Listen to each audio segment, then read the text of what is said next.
Welcome back to my channel, everyone. Today's video is going to be a review of The Light-Bearer's Daughter. So this is the third book in the Chronicles of Faerie series. There are 4 books. Now I'm finally onto the final book, but I have really enjoyed the series. It's been really interesting. I mean, going into the first one, I had no idea what to expect, and I still didn't really know what to expect in the second one because I didn't know if it was going to carry on with the same characters or be a completely new cast.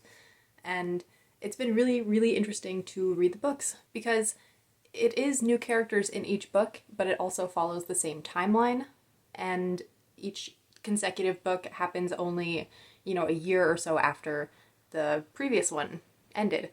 So that's been really interesting. It's the kind of series where you could just pick it up and read the books on their own, and you wouldn't really be missing too much, but there might be a couple mentions of something that you wouldn't, you might not quite understand, or there are some characters who do appear throughout the series, all 3 books, and you wouldn't really know them yet. But it's very interesting. I do really like the way it's done. I'm really excited to read the Book of Dreams, which is the final book, and I'm excited to find out whether it follows the same characters from The Light-Bearer's Daughter, because there was a little bit of reference to it in The Light-Bearer's Daughter, and so now I don't really know what to expect from that one either, which is interesting. Anyway, let's get right into the positives of this book.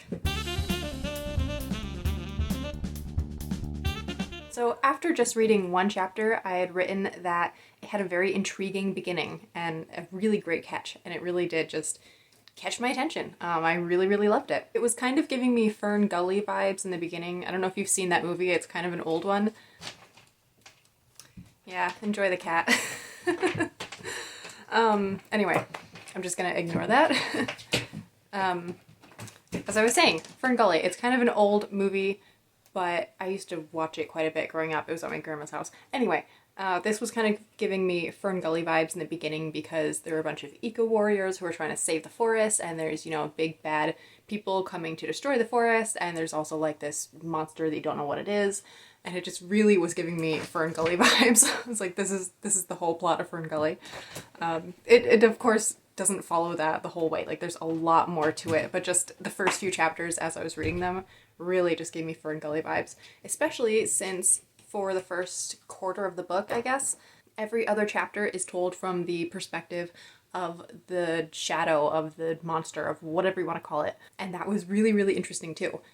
And actually, I did later on figure out that a couple of the chapters weren't from that thing's perspective. They were from, they were like dreams, or I don't know, different things. It was a little bit confusing sometimes, but it was also a really cool way to do the book and to kind of stagger those chapters and break it up a little bit. So I did really enjoy that, and they were usually shorter, so once I finished reading a couple chapters, I would usually end reading one of those other chapters that is written from somebody else's perspective, just because they were like 1 or 2 pages and it was pretty quick to finish. So there is a big unanswered question in this book that comes up very early, and it is what happened to Dana's mother. Oops, sorry, Missy. It is what happened to Dana's mother, because you just know that she's not in the picture, but you don't really know what happened. And I kind of guessed early on what had happened just because I'd read the other 2 books, and I kind of know how this goes now. I know how things work in Faerie and in Ireland, and in these books at least. So I had a suspicion of what had happened to her, and I was half correct, I'll say. I wasn't completely correct in what I thought, but I did kind of guess at it. But, that's totally fine. But yeah, so towards the end, you do finally figure out what happened to her mother, and it was a really cool reveal. Like, it was a twist, even though I was half right. I was not completely right, and I don't think I ever would have guessed fully what had happened, so that was really great. So another great thing throughout the story is that you get to see Dana's father's worry about her. Even though none of the chapters are from his perspective, and while Dana is on her journey, you don't see him very often, you did every once in a while get a glimpse of him. Either of him looking for her, or Dana sometimes saw him, and it was really great, I think, because, he obviously would be very worried, and those were always just emotional little pieces of the chapter to just see how worried he was and how much this was destroying him, that, his daughter was gone. So that's a little bit of a spoiler, sorry, but I mean, you're gonna figure it out within the first 3 chapters of the book, probably, so it's not that big of a spoiler. One of my favorite parts of the book, or my favorite creatures in the book, were the Boggles. We haven't had, stop eating my bookmarks. We haven't had creatures like these in the other books, really. I mean, there have been leprechauns and cluricons, if I'm saying that last one correctly. And, you know, some other, like, fantastical creatures and fairies. But the Boggles were just so special and so adorable. I really, really loved them. And I do wish we had more chapters with them, but I think we had plenty of chapters with them. I just really loved them, and I love their way of speaking, and they're just so fun, and I really, really did enjoy them. And as I neared the end of the book, I was just thinking that that's what I was going to miss most. I was going to miss the Boggles. So the Boggles were definitely a plus for me. They just always made me smile, and they were really, really fun. I loved them so much. I loved also that even though they were good and just fun, they also did some bad things because they thought they were doing the right thing. So they weren't, you know, just there to be fun. They did have an actual purpose, and that's something that O.R. Melling has done in the other books. She has shown that good and bad is not always so black and white. Sometimes things that you think are good end up being bad, and sometimes there's some gray areas, and so that's something she carried on into this book a little bit as well, which I really did appreciate and enjoy. We did have some returning characters from The Hunter's Moon, which was really cool, one of whom we hardly got to see in The Hunter's Moon. I mean, the book was kind of about this person, but you didn't really get to know her until the end, so it was really, really cool to see her throughout this book. And Midir also made a small appearance, and Midir is like my favorite character, even though he hardly gets any page time, and I'm always so disappointed because I'll see his name pop up in the book and think that I'm gonna get to see a lot more of him, and then he only appears for like a couple pages. But it was still really cool to have a few returning characters. That was really nice. So a cool thing that O.R. Melling did in this book is the part of the book that you think is going to be the climax, like the big battle or the big, you know, the big thing that happens in the book that you think is going to be basically the end, and, you know, then just, and usually there's just a couple chapters after that to kind of show how life is now after the whole book, after everything that just happened. That part of the book doesn't happen quite near the end. It's very close to the end, but there are still like 60 pages after that or something, because there's more to the story. So what you thought was going to end the story really isn't the ending, it's the beginning of the end, I guess. And I thought that was pretty cool. Like, you know, you're building up to this one point, and then there's even more because you still haven't answered these questions and she still hasn't figured everything out.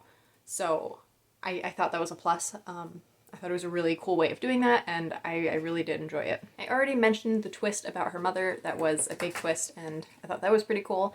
And I mentioned a little bit of foreshadowing for the next book. Basically, the foreshadowing was just that the name of the book was in The LIGHT-BEARER'S Daughter, and so I thought that was pretty awesome, and I can't wait to read The Book of Dreams now, because I'm even more intrigued about what it's about. But yeah, I thought that was really great. And those are all my positives. Quite a few. It was a really, really enjoyable read. This one did take me a little bit longer to read, but well, okay, I'll get into the negatives. I have one negative, basically, and that's why it made it so hard for me to read the book. But here we go into the negatives. So my one negative was that this book was a little bit slow-paced for me, and there was, again, a lot more description and flowery writing than I like. And O.R. Melling is a great writer, and I think that, I think her writing, it is very nice, and it's flowery, and it's pretty, and the descriptions are great. But for me, I need something a little bit more fast-moving and with a little bit less flowery language. Like, get to the point. That's kind of how I feel sometimes reading it.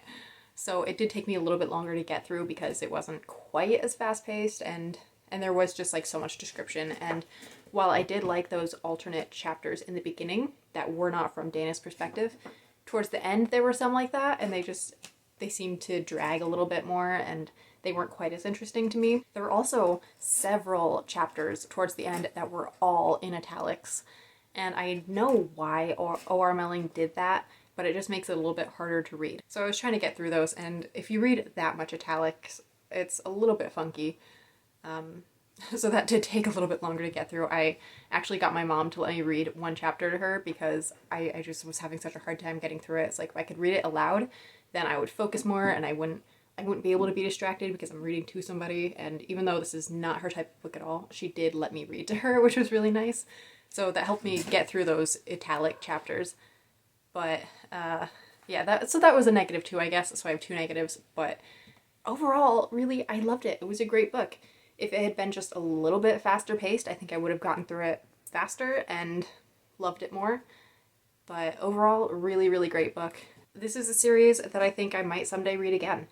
I didn't really think so at first going into it, just because I had picked it up before and put it down and never finished it, but I did really, really enjoy it, and it's a series that I could see myself reading again and trying to glean even more from it and pick up things that I missed before. So yeah, so that's my review of The Light-Bearer's Daughter. I thought it was really great. I really did enjoy it. I am really excited to go into the next book.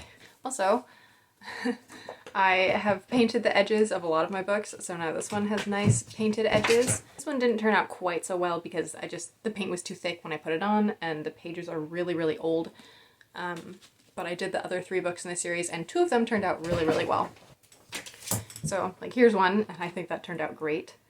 And so here's the final book that I'm gonna start reading today. And here's the first book. This one, again, I did it at the same time that I did The Light-Bearer's Daughter, and I just put the paint on too heavy and too thick, so when I took the pages apart afterwards, it just kind of peeled off. But nice purple, because you can kind of see it, there's purple on the front, and I really like that.